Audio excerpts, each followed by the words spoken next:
Hey crew, I've got the key to this 2026 Audi A6. It's an all-new generation. Audi's designation is C9, the predecessor was C8. We are going to take it for a drive, but first, let's check out how it looks on the inside and outside. Styling is falling in line with the new A4, so there's this wide mouth grille here in gray, and the Audi rings are in white. You can get those blacked out with the black optic package or the S Sport package. Over here, as a prestige trim, the range topper, we have the OLED light signatures with 8 different designs you can choose from. Down below, you've got projector LED headlights, and then corner vents are functional and painted in gray. This one is in Firmament Blue Metallic, and my buddy Omar drives over there, he's in the parking structure, is reviewing one in Midnight Green. That is a new color and very difficult to see.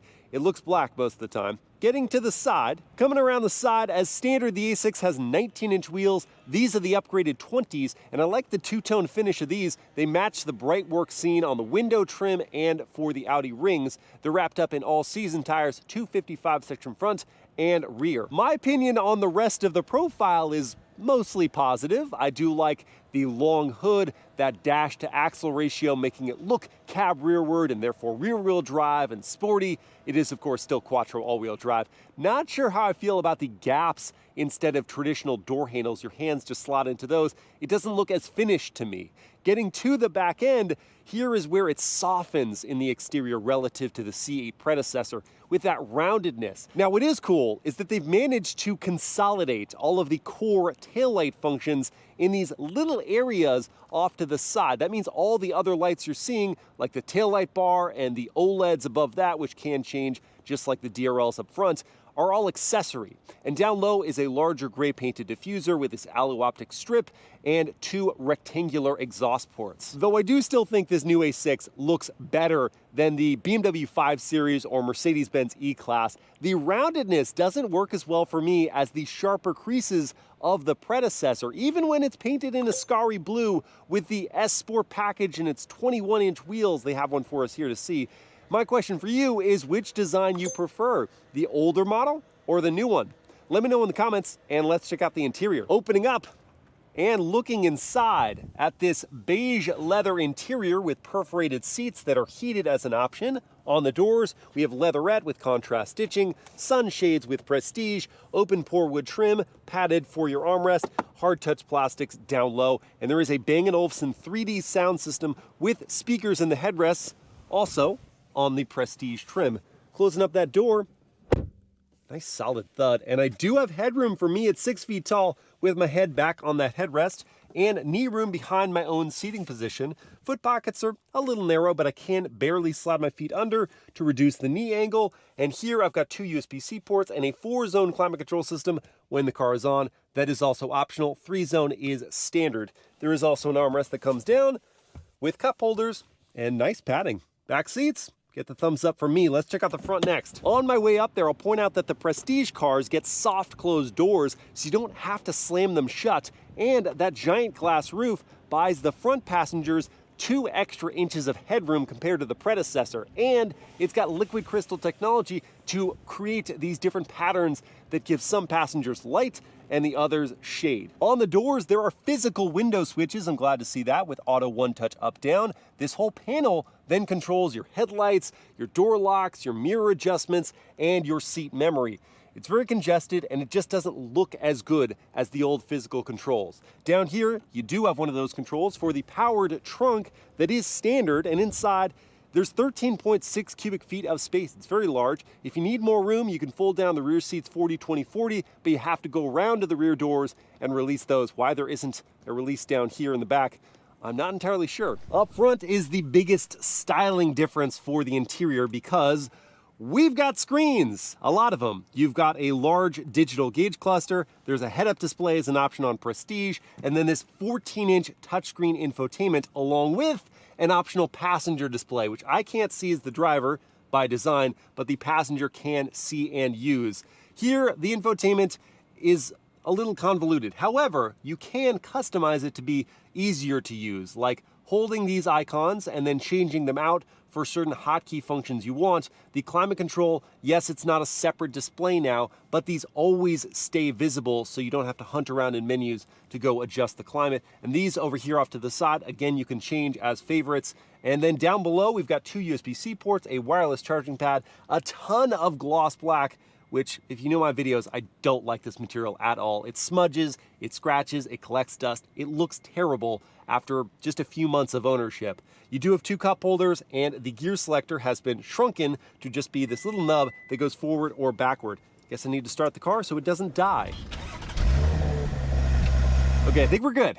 Back to this. There is a physical volume knob / seat controller. I'm happy about that. A drive select button instead of a toggle, which feels like a downgrade. The theme of the new A6 interior is just screen overload. And I know a lot of competitors are doing the same thing, but in my mind, it takes real effort and probably more money to design a comely interior with more physical controls than just slapping a bunch of screens on the dashboard and calling it a day. That's my opinion though. What's yours? Let me know in the comments. Do you prefer this with a lot of tech, a lot of screens that does have many more standard features now for 26, or do you prefer the old design? Now, let's take the A6 for a drive.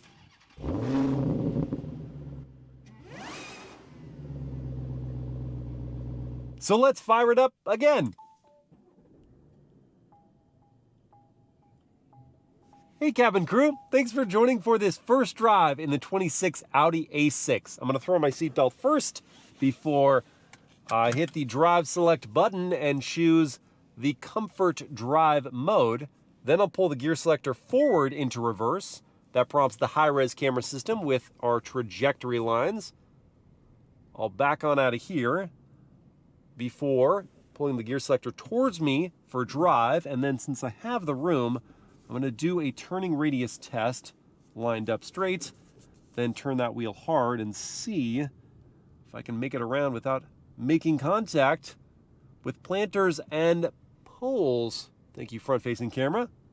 So yes, the turning circle is, well, I'm gonna say it's average. It's not amazing. And now, what if someone was driving recklessly and I needed to use my horn? What would they hear? Oh. It's more like, what are you gonna hear? There's so much noise inside the cabin. I have no idea what it sounds like outside, but, well, it's obnoxious for me. And what about the turn signal sound? That's much more pleasant. Since I won't be getting any night driving in, here is the darkness of the parking structure illuminating all of the ambient lighting around. You can see the passenger display there, the 2 big light bars, the illumination of the cup holders, and of course, that infotainment screen. You can also see the head-up display prominently now. It's pretty cool. And there are 30 different ambient light color options, all as standard. With this all-new generation, Audi's introducing a new trim and powertrain structure for this car. Notably, the base 4-cylinder is gone completely, and there is no longer an S6 version of this car. So instead, they've sort of bridged the gap by giving us more power and the 6-cylinder as standard. It now makes 362 horses and 406 pound-feet of torque. That's an increase of 27 horsepower and 37 pound-feet over the outgoing 6-cylinder. That's all routed through a new 7-speed dual-clutch automatic. No longer do you have the 8-speed, and it's sent to all 4 tires via the standard Quattro all-wheel drive system. And here in the comfort drive mode, the throttle response is more relaxed in terms of sensitivity, but there's plenty of grunt and torque to easily get up to speed. And then as I go to the brakes on this downhill towards the light, I like the sensitivity of the pedal. Easy to modulate, smoothly come up to a stop, although I did feel the gear changes there with the dual clutch. And then while I sit here at this light, if I press hard on the brake pedal, it's going to hold position so I can let my foot have a bit of a break. Oh, not too long. Time to go again. Now I'll transition to the balanced drive mode.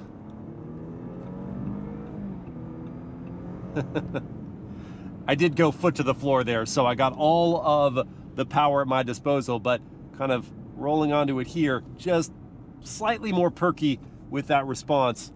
And in addition to giving this car more power, Audi wanted to improve the refinement. There are new engine and transmission mounts, there are new gears for the transmissions, you don't hear it quite as much, and there's an insulation to the tires, so you can't just slap on a different set of tires and have the same level of quiet inside this car.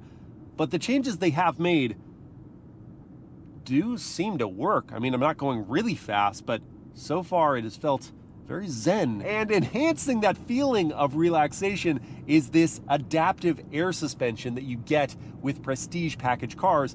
As standard, you have steel springs, and there is a sport variation to that with the sport package that also comes with a limited slip rear differential and all-wheel steering. It's kind of a bummer I don't get to try that out today to compare, but I will say the air suspension is neutralizing imperfections on their way into the cabin, so the ride is very pleasant. These standard seats are proving to be very comfortable, and I say that with a little surprise because typically I find Audi padding to be overly firm, but no such issue here. And they have thigh extenders and multiple levels of adjustments, so I found a great driving position for me, along with the power tilt and telescope of the steering wheel. You also can choose the sports seats, Audi's favorite word, which come with the sportiest trim of the A6 and have more aggressive bolsters and different adjustments. They also have massage. You can also get that on the Audi exclusive designed interior, which I did get to look at, and is pretty attractive. Visibility out of this car is great. No issues seeing out the windshield. The A-pillars aren't too thick. The side glass is nice and tall. The B and C/D pillars, because you split that back window to actually enable naked eye visibility, is great, and there is standard blind spot monitoring with rear cross traffic. In the interest of performance and driving engagement, Audi did make some improvements. There's a more rigid mount for the steering rack, a thicker torsion bar, stiffer control arm bushings, and more front axle camber. So while acknowledging that this car doesn't have the limited slip rear differential, let's still give it some exercise. I'm gonna carry good speed into this curve before I go hard on those brakes. Good stable feel. Turn in, not the sharpest. Feels very planted up front though. Again, we are on all season tires. Nice rotation off throttle. All right. And some good shove on the way out. That handling was better than expected. Again, on all season tires, I wasn't expecting much in terms of grip, but it felt very stable and controllable on and off throttle. Now it's time for a real world 0 to 60 test. The problem is that I crushed my race box while I was filming this in the parking lot, RIP, so I don't have a timer for it. I'm just going to simulate one as closely as I can match to my actual 0 to 60. So launch control is active, letting go. And there's 60, and you did feel each of the shifts with the dual clutch. And Audi says it will have done that in 4.5 seconds, which is 0.6 of a second quicker than the outgoing A6. And having done a lot of these, that felt about right. It's quick. I'm really happy with this for an A-series, not S-series car that lacks some of that sport package stuff. Now, to really test that the cabin is in fact quieter, I'm going to take it back out of dynamic to comfort, put traction fully back on, and quiet up to listen for the cabin volume.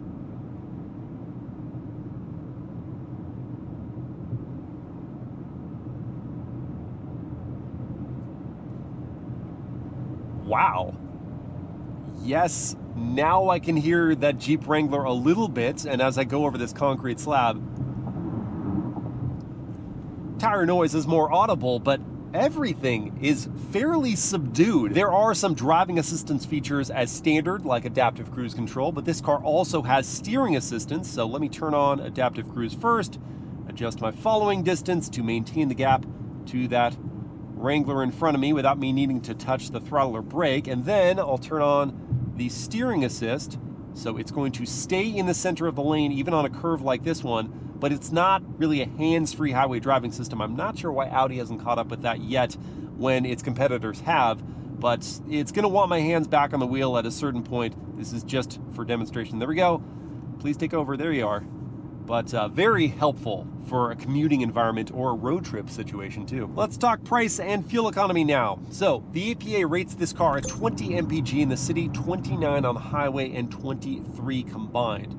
The A6 is now starting at a higher price point than the base 4-cylinder car was from last year, and it's even up $1,500 more than the equivalent 6-cylinder. But with all the now standard features, including things like heated and vented front seats, I think the price premium is worth it. If you want this fully loaded prestige with the 20-inch wheels, this is about $75,000. And then if you want the most sporty of the A6s, that's a standalone like $5,200 or $5,400 package. Competitors, you've got the Mercedes-Benz E450 4MATIC that starts at $73,200. So it starts at the price that this car is basically as tested.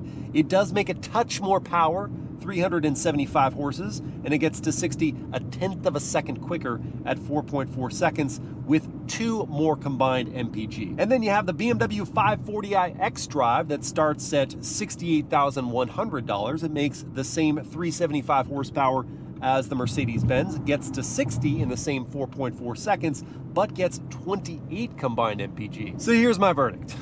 Styling outside and in has moved in the wrong direction. It's more rounded, there are more screens and less aesthetically pleasing dash design. But in every other category, there have been improvements. Dynamically, it's more satisfying to drive. That fixed variable ratio does seem to work. I had a decent bit of communication mid-corner with this car, even if the turn-in wasn't super sharp.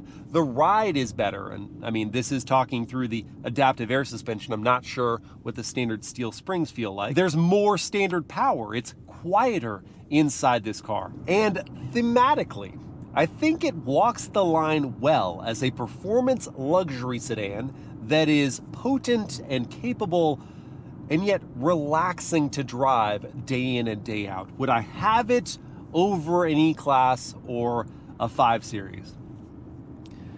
E-Class, yes. The 5 Series, though, I may not like how it looks as much on the outside as this A6, even with the changes for this new generation. And the interior may commit the same cardinal sin with the 2 big screens like I have on my M2 CS. But I still appreciate the dynamics of BMWs more than Audi. And considering my proclivities towards that, that may carry a little more weight for me and have me choose that, but it's close. It really is. Which would you guys choose? New Audi A6, BMW 540i, or the Mercedes-Benz E450? Let me know in the comments, and I hope you guys have enjoyed this drive review. Ooh, no, not comfort, dynamic. And I'll see you again next time.